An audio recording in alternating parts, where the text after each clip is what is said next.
Okay, I'm gonna get a little bit nostalgic here and be a guy thing and go about cars. Occasionally, whenever I'm screwing around on YouTube in between looking up stuff or preparing things, I'll watch different things like old concerts and stuff, and sometimes I'll watch race videos or new hot rod cars, the new Corvette that came out, or Koenigsegg and making the world record, which is real exciting. But in doing so, eventually over in the sidebar showed an Rx7, and it was the one that was trying to make the world record at 308 miles an hour or something, and it got blew its engine at the end of it and ended up on its hood, but and it didn't count because it had an extended overdrive in it and everything, so it wasn't actually a real car. But well, it was a real car other than the fact that it has overgeared, and the fact that you can rev these things up much farther than normal cars with this Wankel engine that it has in it causes it to be. Well, there was a few things that were somewhat unique about, and I at the time didn't see any of. It's one of those things though, once you get one, you start to see it or your color of your car a whole lot more often and things like that. Well, it was originally red like this. I couldn't find one my color because it was a special GM color. And we'll look at that here in just a second real quick so you give you an idea. But I wanted to show you this whale tail. And it had a whale tail that was on it like this. It also had a set of louvers, but I can't find one that's exactly like it is. It also had extensions on its fenders here, which in the back, if I remember, stuck out 1 3/4 inches. So it wasn't the big package that you can get in this other one that they call a Maria or something, a Mariah or something like that. But it was about 1 1 1/4 inches in the front and 1 3/4 in the back, so a little bit bigger and things. So uh, it, an RX-7, it looks like this, and hopefully y'all, have heard of the car before. It had a different kind of engine, a rotary engine, works totally different. In fact, one day it was a later model than this right here. I saw one had a special license plate on it, and it said no pistons with a Z on the end of it. No pistons.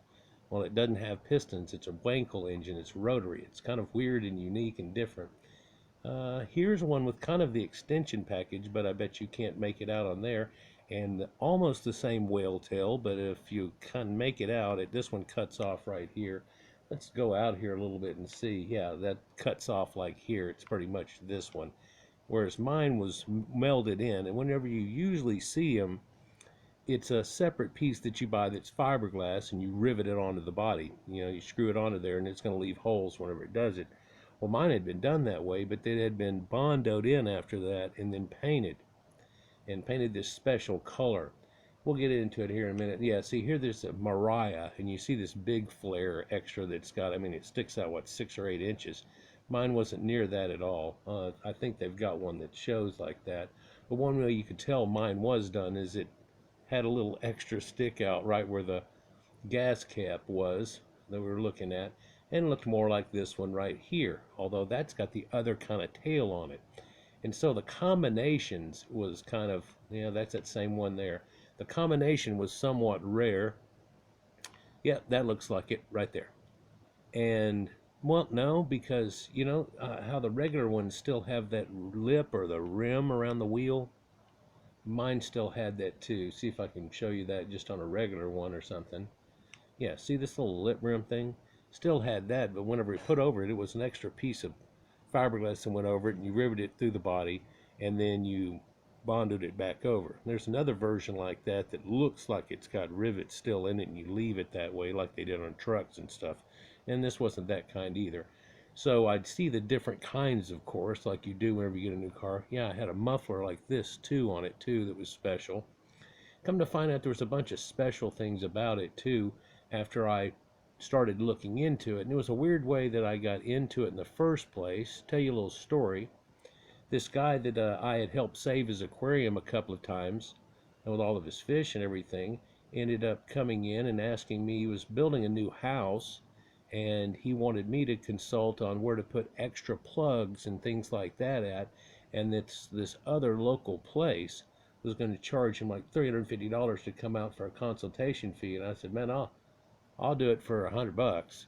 And he said, well, we're cooking fajitas and da da da, and what kind of beer do you want? And I said, if it's fajitas, go with Corona. And so, boom, we're on. Anyhow, I got over there at 5, so the sun's a little bit kind of going down. I was going to show you this one other picture. Yeah, so it looked like this, but it wasn't browny maroon. It was this other color, and it was a strange GM color, and it's called uh, Autumn Maple Fire Mist. Yeah, he even had a little cool name. Let's see if I can find it here for you. There we go.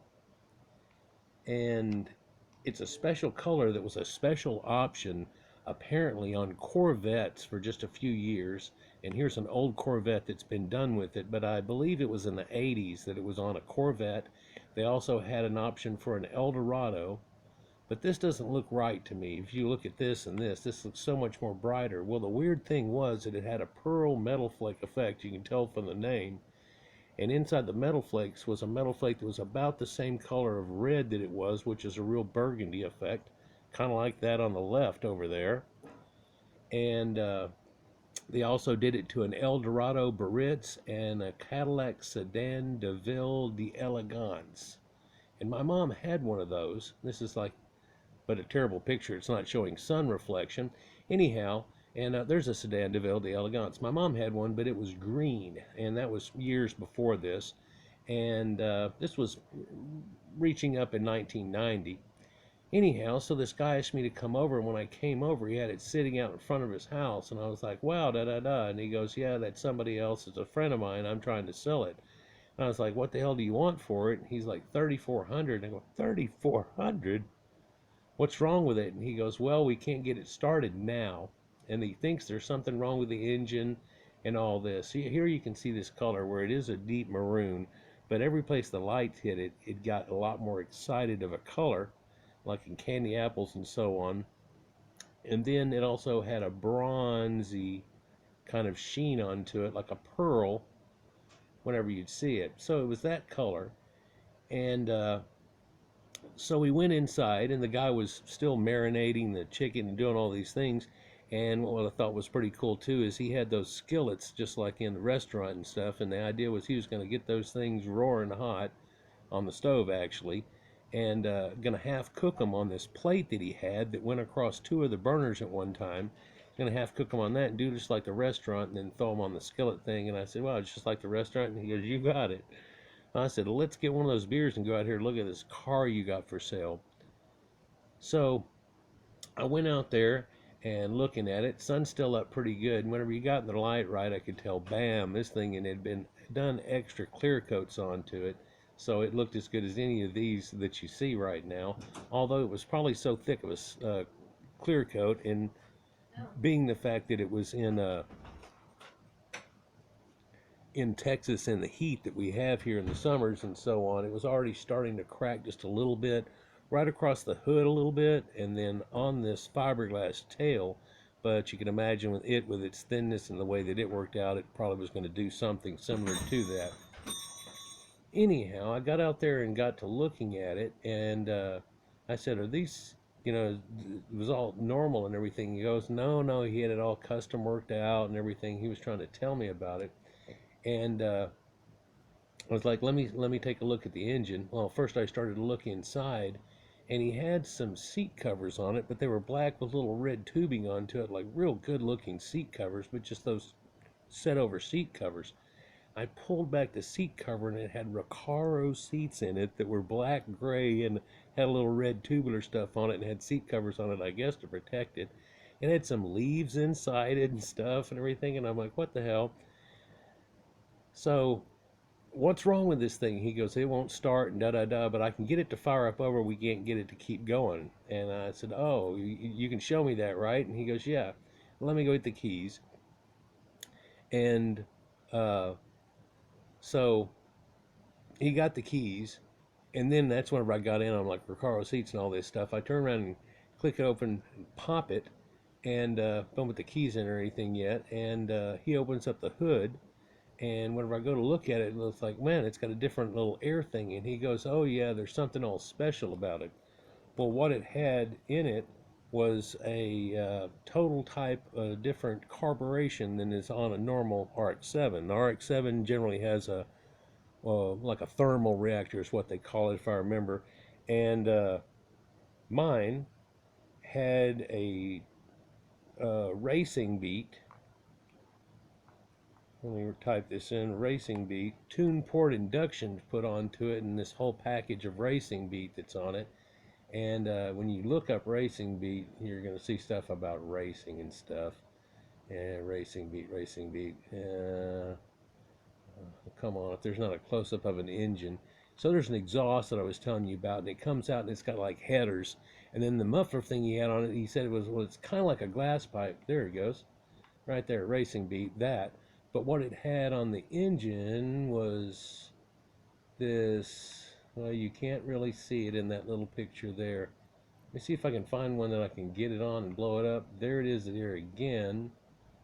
Right there is racing beat, but you can't tell. It's got a tune port induction running off the side of it that's polished and like blueprinted and stuff, and it had a Holley 650 double pumper on it. It says racing beat on the top of it, except instead of white ringed on the top, mine was red, or black with red and blue lines onto it. And mine also had those set of tail lights instead of the other ones. So it was like a 85 that made in the end of 84. Man, it's just not showing it, but there's racing beat, tune port induction. Let's see if I can get down here.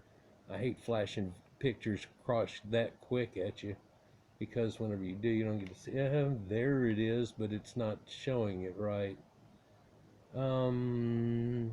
Oh, and also I had these coils that were on it that were colored and stuff, and all of the wiring to it was done, you know, special cabled stuff and everything on there too. And I'm like, man, this guy tricked it out. And he goes, oh yeah, he's got everything on it and a chip or whatever and stuff. And I'm like, oh, that sounds kick-ass. So what the hell is wrong with it? There we go, right there. So here we have this induction. So you take off this little box that was kind of like a hex with a little breather thing onto it, and their carburetor they had. And next thing you know, you had this thing hooked up to it, and it's a Holley 650 double pumper, and really, you know, a four barrel all of a sudden.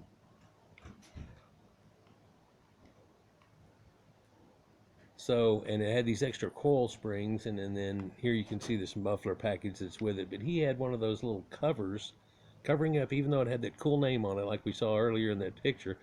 It was covered up with a black one that had a silver end on it. Don't know why, except for they want it that way. And everything on the car was pretty much blacked out. I'm not seeing, I thought I'd see more RX-7s because I typed in RX-7 racing beat, but then he's showing a bunch of cars that are for sale that have racing beat. There's that muffler. And so it had those cool name on it and everything right there etched into it, but no, that's covered up. You got these little covers and things that are onto it. Also for the wheels, instead of having this common wheel that people are probably familiar seeing, it had true spoke rims on it, and it had a 50 in the front and 60 in the back, I believe what it was. No, it's 70. No.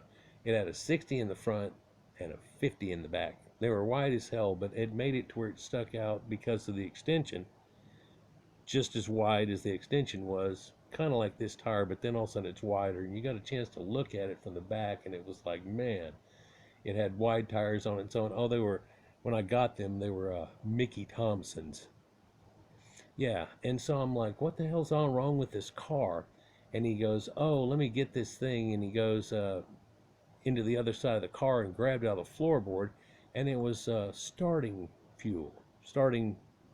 fluid, where you spray in the carburetor. And I'd used that before on like to start tractors on cold mornings and stuff, but I was like, what the hell are you doing with that? Anyhow, so this is what the color was. Let me see if I can go back to the picture of these ones that are somewhat like it here.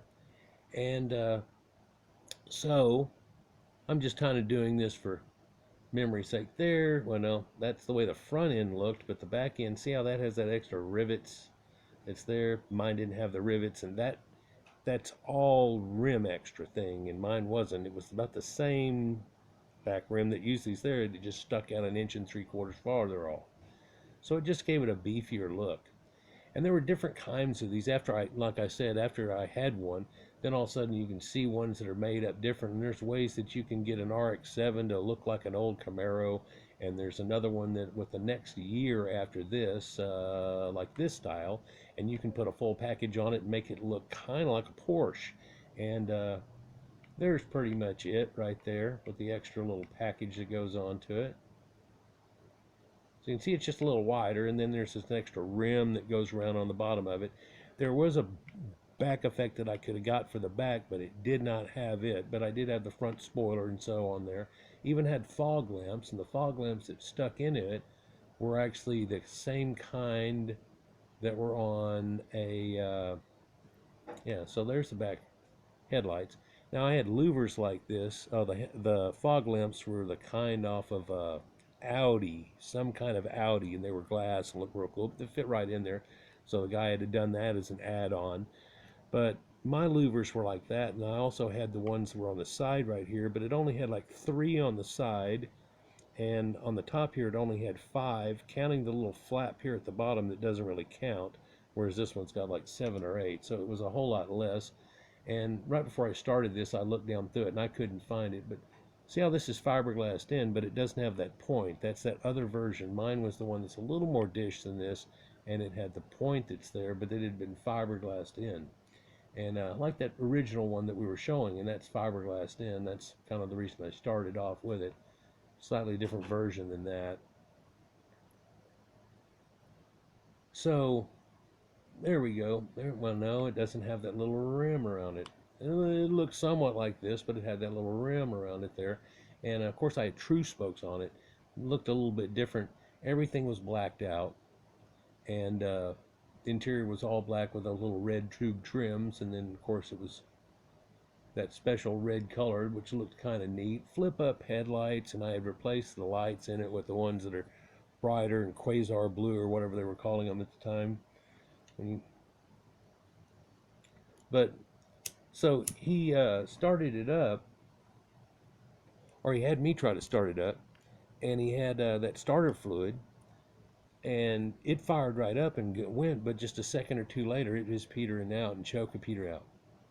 And he did it again, and I got it going, and he kept spraying it in there for a little bit when he got it going, and it sounded good and running smooth and things like it's supposed to, but then couldn't keep it going, you know. And so I was like, what the hell's going on with it? And he goes, I don't know. They couldn't figure it out, and this, that, and the other. That's the reason it's 3,400. I mean, he's got a lot of money in this thing, but it's older and da da da. And he's a professional motorcycle racer. And I go, what kind of, motocrosser? And he goes, no, the kind he wears a full leather suit and does that. And then the other, and he has these rubber pads on his knees. And I go, oh, I know what you're talking about. Cafe racers and stuff. And he goes, yeah, yeah, yeah. And so anyhow, I checked the thing out for a little while, and he goes inside checking on the stuff, and I start with the key still turned slightly forward. It's starting to get a little dark, but not quite yet. It's not until cutting through the edge of trees, and I start messing with it, and I hear this little hum going on, and I think instantly that's got to be the fuel pump that's on. If anything's making a noise, it's not a fan, is it?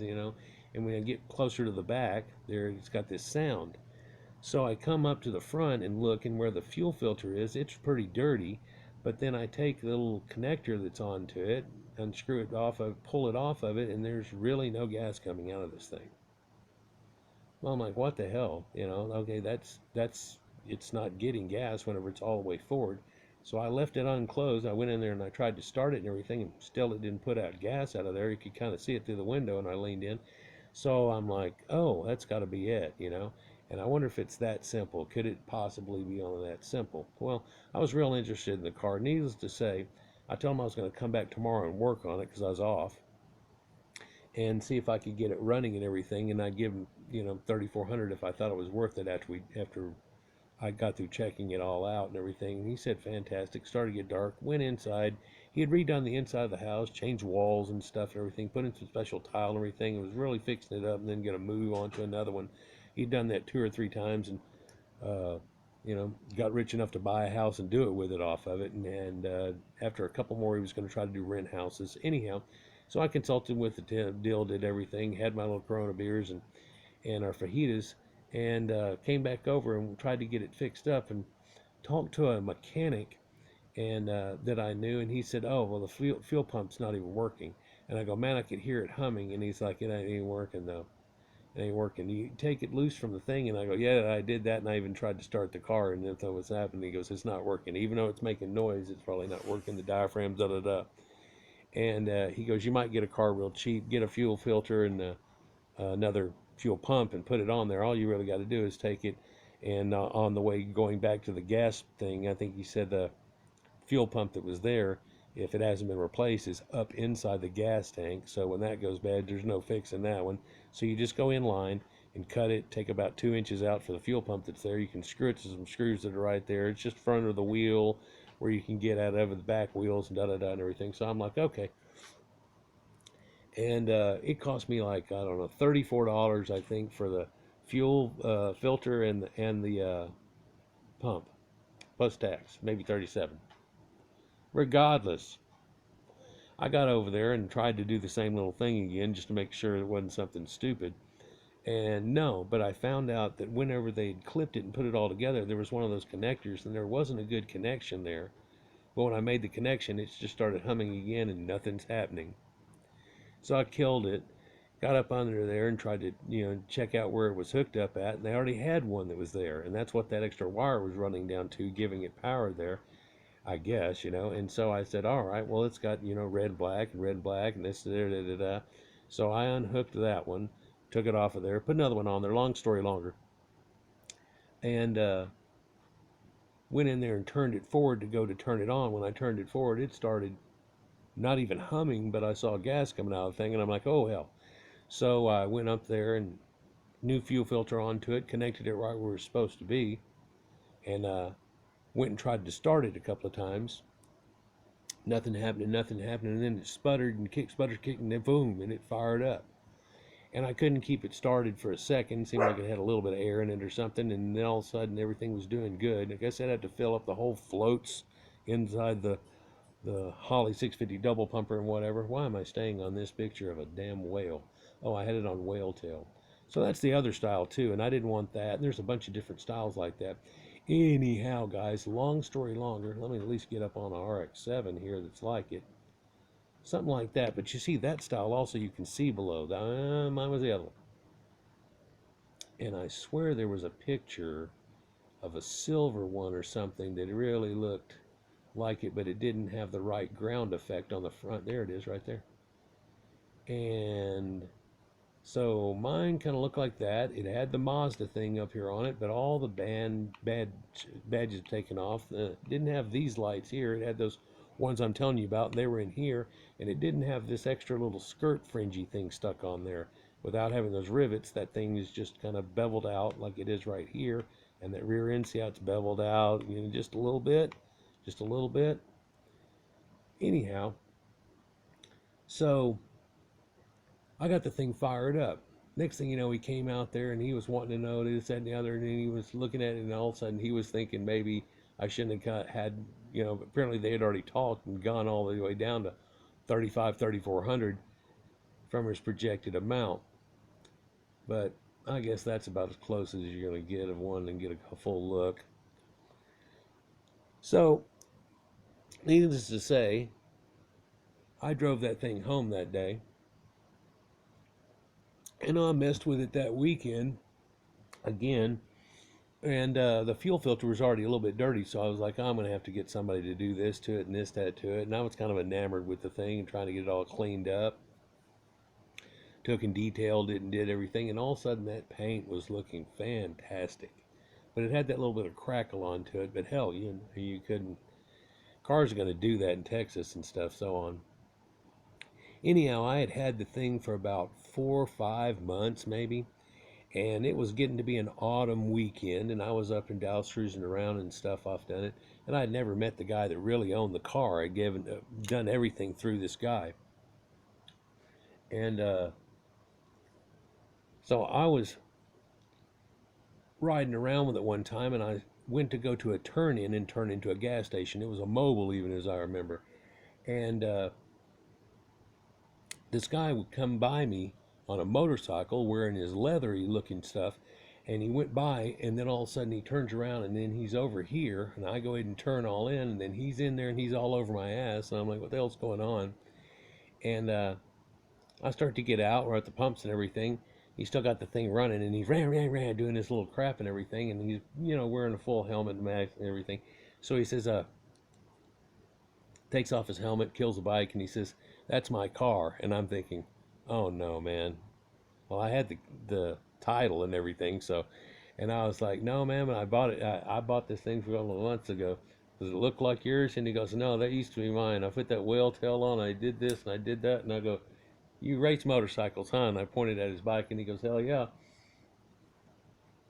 And I said the Mexican guy's name that I talked about, and he goes, "Yep, there you go, Eddie."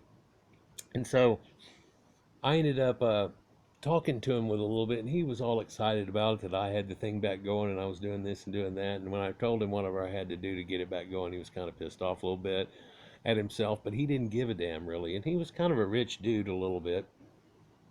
He was driving around right then on a GSXR 900, and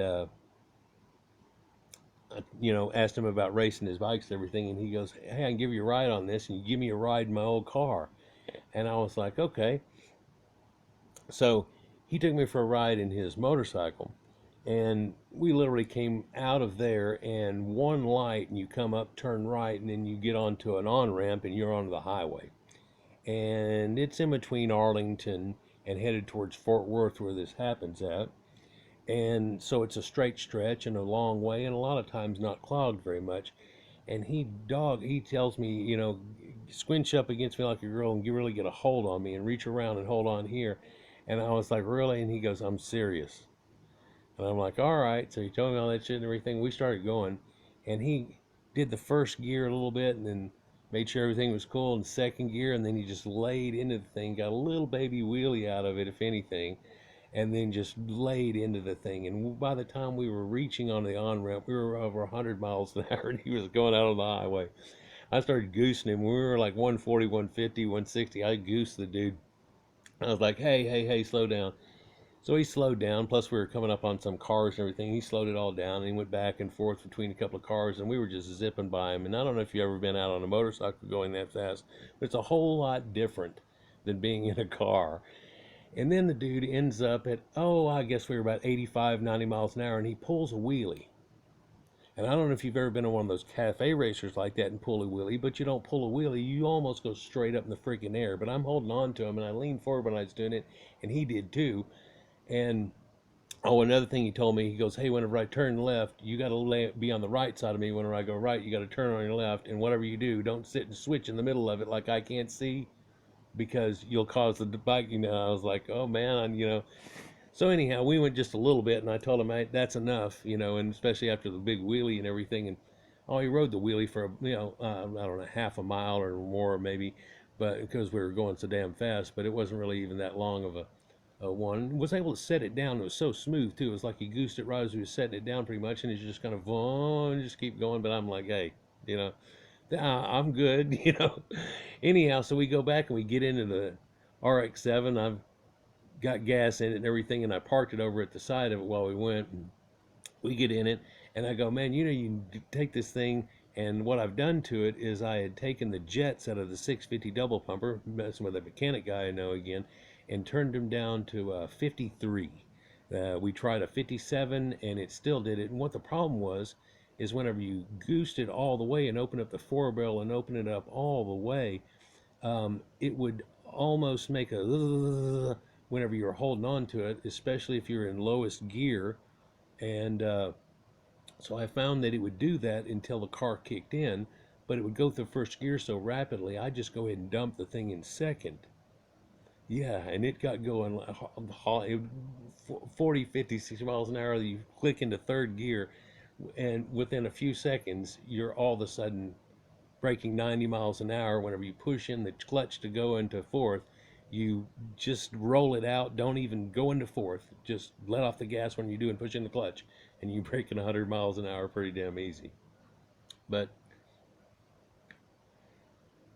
he had this thing set up and had a chip put in it, and he started telling me everything that he'd done to it, and I'm like, oh my god, what you done to it?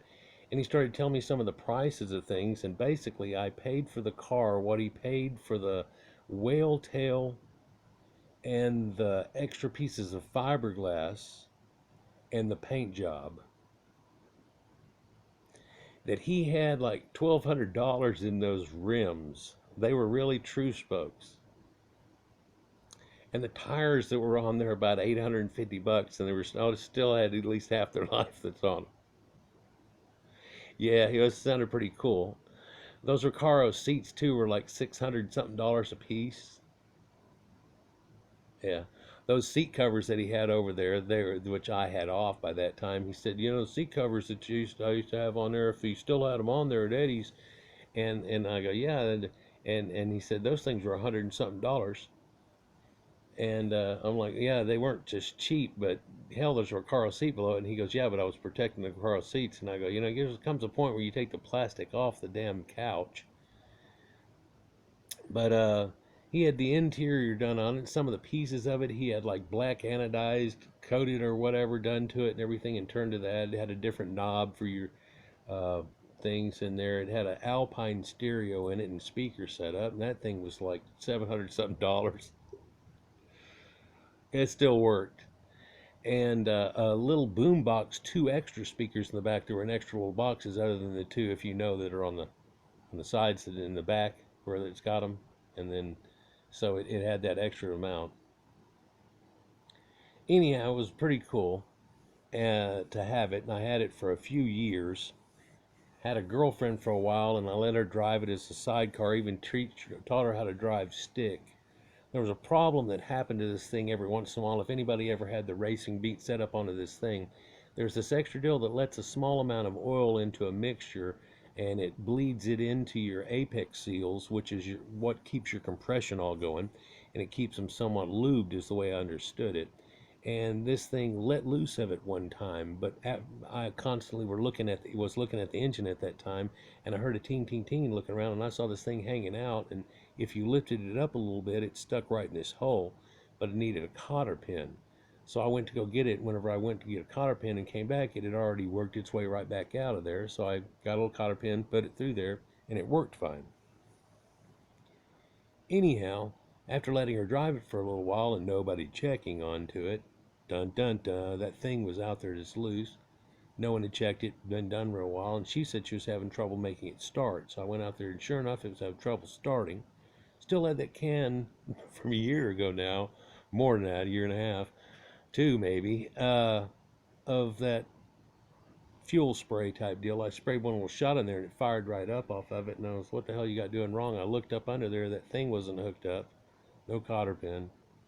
And I'm like, oh no, it doesn't burn up the apex seals. He told me, even no matter what, with all this fuel going through it and the way it's going, it's going to burn up those apex seals in a couple of years. You have to have somebody rebuild it. It's going to cost you $700 or $800 to get it and put new apex seals into it.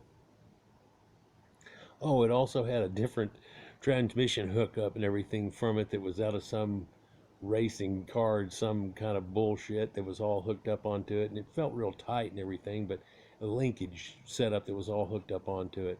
The transmission was normal, except for uh, fifth gear was extended a little bit, but nowhere near as extended as the guy that had done the Super Try to Race, which was like a seventh gear almost.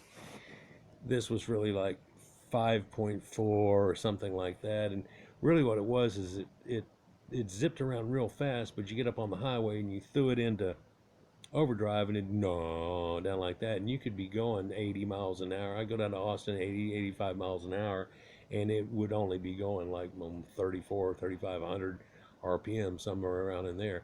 Also, I didn't know until I met this guy, the whole time that I had it, it had this clock thing into it, and if you punch the other deal, it had this other symbol. I didn't know what it meant, but all of the little switches in there, oh, it had the sunroof in it too, or the moonroof, glass moonroof, but there was also a switch for the heater in the back and these other switches, and then one panel thing looked like they had done some little extra, and I thought it was like some little clock deal, although they had a clock right there, so I don't know why he puts another clock in there.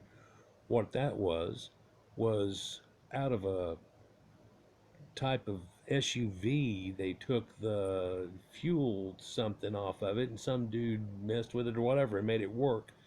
And it was real accurate because I told him, you know, a problem I had with this is if it got down towards an eighth the tank or so, it just seemed to never go down from there, and I was freaking out that I'd run out of gas all the time.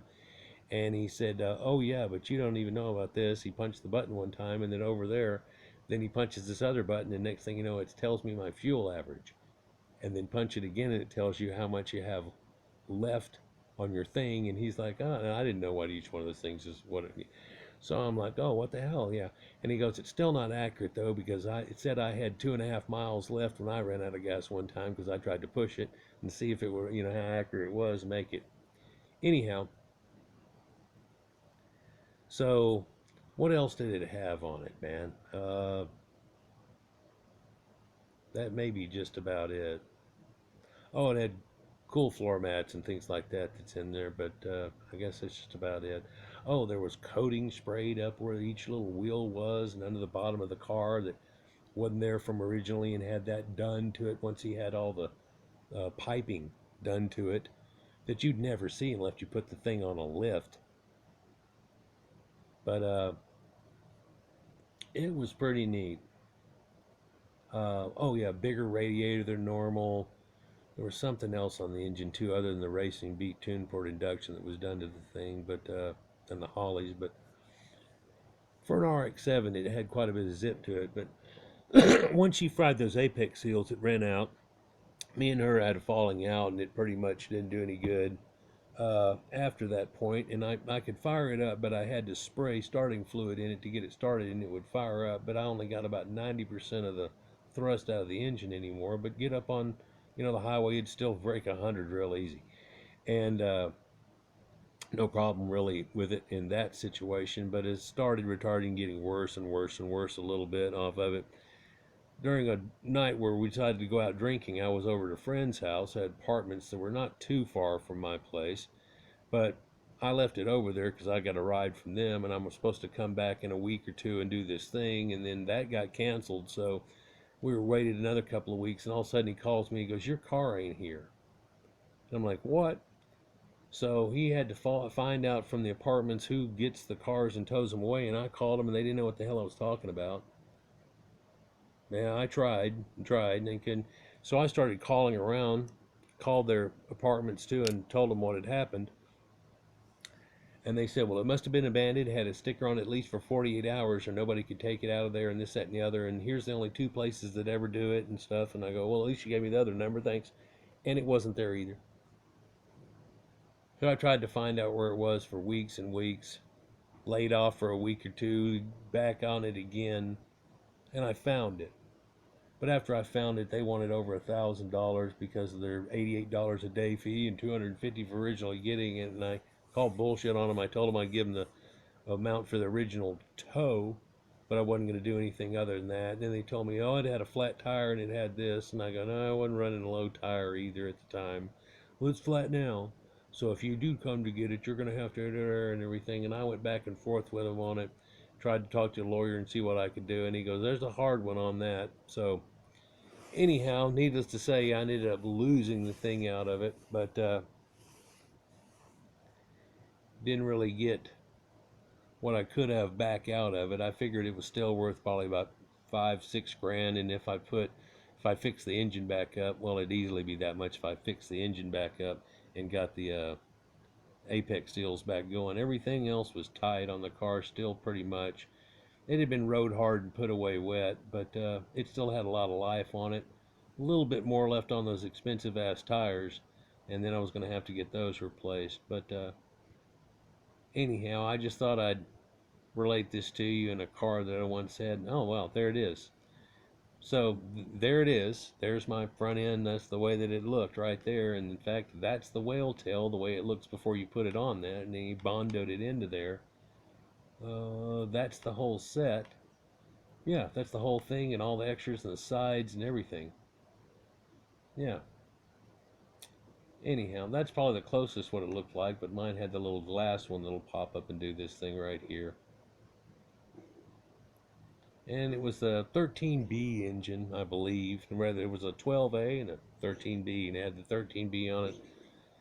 Supposedly, that's the one that they'd only put the biggest racing B type thing on. And man, with all the stuff the guy put into it, added up, and I'm sure it was well over $20,000 into this car.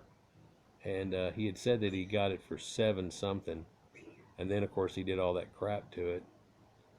Never been wrecked. He said it ran over a curb one time and it broke the thing, and that's whenever he got the true spokes.